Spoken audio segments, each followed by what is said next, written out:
When I look at the way I spend my time, because I know what's important to me circle, it says time with my family, mainly outside, serving in my church and community.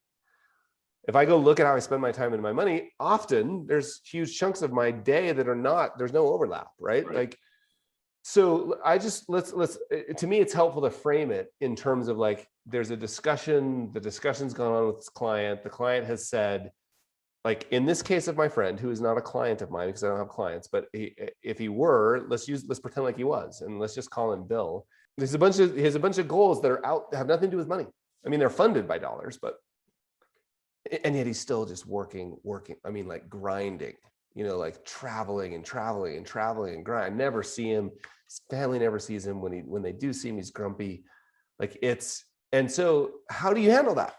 Like and I have a circle. I have a statement of financial purpose, or at least I could write a statement of financial purpose for him using his words of what's important to him. Time with the kids, writing. Anyway, I won't get any specifics in case somehow he stumbles upon this, but I know what's in that circle, and there's no overlap. In fact, it seems to be getting further away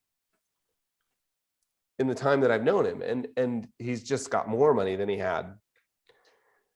Health is struggling. So to me, like that's a perfect example. Like, how do we handle that? And I think it always comes down, and that's a question of like, how do you handle influencing anybody?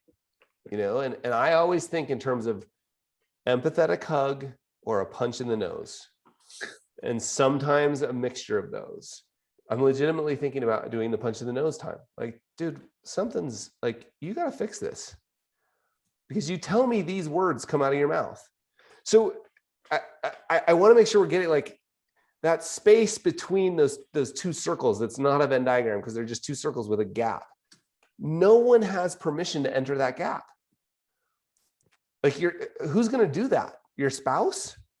Like try that sometime. Like pointing out inauthentic behavior of your spouse.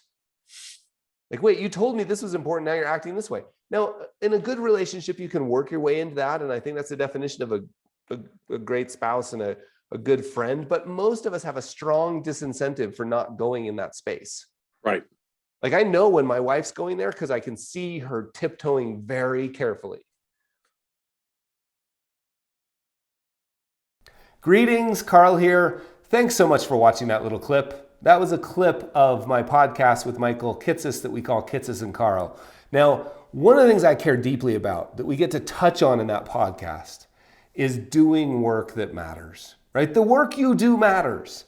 And if that's something that resonates with you, you would love what we're building at the Society of Advice. There's a whole group of people that get together once a month to talk about doing work that matters. And we would love to have you.